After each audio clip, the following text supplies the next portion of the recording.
శ్రీ విష్ణు రూపాయ నమశివాయ. ఎందరో మహాత్ములు తిరుగాడిన నేల ఈ భరతభూమి.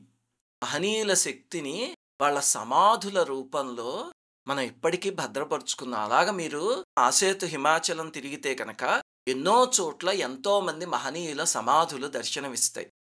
ఆ సమాధుల్లోంచే వాళ్ళు ఇప్పటికీ పలుకుతూ ఉంటారు. వాళ్ళ ప్రాణాలు ఇక్కడే సర్వవ్యాపకమైన బ్రహ్మంలో ఐక్యమవుతాయి. వీళ్ళకి ఉత్క్రమణ అనేది ఉండదు అని శాస్త్రంలో చెప్తారు. అందుకే ఇప్పటికీ కంచి పరమాచార్య స్వామి సమాధి కానీ ఎక్కడ మనకి కాంచీపురంలో ఉంది.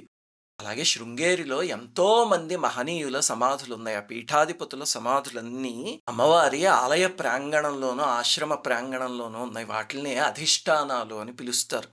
ఇప్పటికీ ఆ మహనీయులు పిలిస్తే పలుకుతూ ఉంటారు. అటువంటి మహనీయులే ఒక ఆయన వీరబ్రహ్మేంద్ర స్వామి. వీరికి సంబంధించిన మఠాలు అవన్నీ కడప జిల్లా ప్రాంతాల్లో ఉన్నాయి కదా. ఇప్పటికీ పిలిస్తే పలుకుతూ ఉంటారు ఆ మహనీయులు. కుమారి కవిత అని ఒక సోదరు రాసిన ఒక సంఘటన చెప్తున్నాను. ఇక్కడ చూడండి ఎంత విచిత్రంగా ఉందో. ఈ సోదరికి డిగ్రీ సెకండ్ ఇయర్ చదువుతున్న సమయంలోనే వివాహం అయిపోయిందిట. ఎందుకంటే వాళ్ళ నాన్నగారి ఆరోగ్య పరిస్థితి బాగోలేక తొందరగా చేసేద్దాము అని చెప్పి చేసేసారట. కానీ అంత చిన్న వయస్సులో వివాహం చేసేయడం అంటే తల్లిదండ్రులకి సరే బాధ్యత అయిపోయినట్టే, మట్టి పిల్లలకు కూడా బాధ్యత ఉంటుంది కదా. ఈ వివాహం అయ్యే సమయానికి ఈ భర్తకి ఉద్యోగం లేదుట, భార్యకి ఉద్యోగం లేదుట. దాంతో వాళ్ళిద్దరికీ వెంటనే ఉద్యోగాలు సంపాదించాలి అనే ఆతృత, అదే బాధ్యత. అంటే అది వచ్చింది అంటే ఆ చిన్న వయస్సులో అదృష్టం వాళ్ళది. అయితే ఏం చేశారట, వివాహం అయిన తర్వాత యాత్రలు చేస్తూ బ్రహ్మంగారి మఠానికి వెళ్ళారట. ఇది కడప దగ్గర కందిమల్లయ్యపల్లె అని ఒక ప్రదేశంలో ఉంది. అక్కడ మహనీయుడి జీవ సమాధి ఉంది. అలాగనే దాని దగ్గరే సిద్ధయ్య మఠం అని ఒకటి ఉంది. బ్రహ్మంగారికి ఒక శిష్యులు ఒక ఆయన ఉండేవాడు. ఆయన మహమ్మదీయుడు. ఈ సనాతన ధర్మానికి ఆకర్షితుడయ్యి వీరబ్రహ్మేంద్ర స్వామి దగ్గర ఉండిపోయి ఆయన శిష్యరికం చేసి ఆరి సమాధి కూడా ఉంది అక్కడ. ఆ రెండు దర్శించుకున్నారట. బ్రహ్మంగారి సమాధి దర్శనం అయిపోయిన తర్వాత బయటకు వచ్చి అక్కడ ఎవరో యాచకులు ఉంటారు కదా, వాళ్ళకి ఏదో ధనం వేస్తుంటే ఈ లోపల ఒక ఆయన ఉన్నట్ట. ఆయన చూడటానికి పిచ్చివాడులా ఉన్నట్ట అచ్చం. ఆయన ఒక్కసారి అమ్మాయి కేసు చూసి ఒక కాగితం తీసుకుని దాని మీద ఇలా సంతకం పెట్టారట. ఆ కాగితం చేతికి ఇచ్చి, నీకు ఉద్యోగం వస్తుంది, వచ్చాక ఇది తీసుకుని మళ్ళీ దర్శనానికి రా అని చెప్పాట ఆయన. అమ్మాయి ఆశ్చర్యపోయిందట. ఎందుకంటే లోపల మఠం దగ్గరికి వెళ్ళి స్వామికి ఉద్యోగం కావాలి అని మనస్సులో నమస్కారం చేసుకుంది. పైకి ఎవ్వరికి చెప్పలే.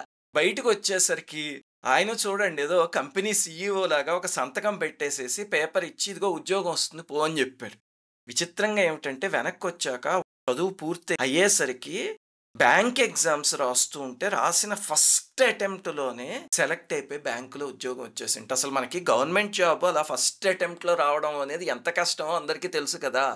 అలాంటిది విచిత్రంగా సెలెక్ట్ అయిపోయి ఉద్యోగం కూడా సంపాదించేసుకున్నారట. తల్లి రాస్తోంది, నేను ఏమీ కోరుకోలేదండి, ఆయనకి ఎలా తెలిసిందో గుడిలో నాకు ఇప్పటికీ అర్థం కావట్లేదు అని. ఎలా తెలుస్తుంది అంటే మహాత్ములు సర్వవ్యాపకులు, నేను ఇందాక చెప్పినట్టు. అలాంటప్పుడు మనకి లోపల ఏ మథనం జరుగుతుందో మనస్సులో అది తెలుసుకోవడం అనేది వాళ్ళకి క్షణంలో పని. అది వీరి ద్వారా ట్రిగ్గర్ చేశారు. ఆ వీరబ్రహ్మేంద్ర స్వామి జీవ సమాధి కదా, ఆయన ఇప్పటికీ పలుకుతూ ఉంటారు అని చెప్తారు. ఎలా పలుకుతారండి, సమాధి నుంచి ఎలా మాట్లాడతారు అంటే ఇదిగో ఇలా మాట్లాడతారు.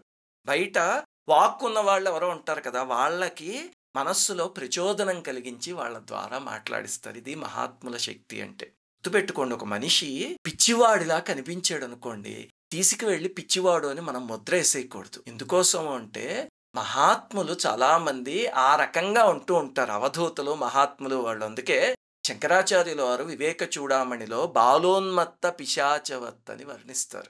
అవధూత లక్షణం ఎలా ఉంటుంది అంటే అయితే చిన్నపిల్లల్లా తిరుగుతూ ఉంటారట, లేకపోతే ఉన్మత్తుల్లా తిరుగుతూ ఉంటారట, కొన్నిసార్లు పిశాచాల్లా ఉగ్రంగా ఉంటారట. వాళ్ళని 3 కేటగిరీల్లో వేసాము అంటే మనకి ఆ రకమైన ఉపాసనా బలం లేదు అని అర్థం. అంటే పిచ్చివాళ్ళు కూడా ఇలా ఉంటారు కదండి అంటే వాళ్ళు అలాగే ఉంటారు, కానీ వీళ్ళిద్దరి మధ్య లైన్ చాలా థిన్నది. శంకరాచార్యుల వారు చెప్పారు అంటే అదా ఇదా అని మనం తేల్చుకోలేనప్పుడు ఒక నమస్కారం చేసుకుని వచ్చేయడం మంచిది తప్ప వీళ్ళు పిచ్చివాళ్ళు అని మనం ముద్ర వేయకూడదు. శ్రీమాత్రే నమః. అందరికీ నమస్కారం. మన ఆధ్యాత్మిక వీడియోల్ని 3 ఛానల్స్గా విభజించాం. 3 ఛానల్స్కి సబ్స్క్రైబ్ చేసుకొని పక్కనే ఉన్న బెల్ ఐకాన్ని క్లిక్ చేయండి.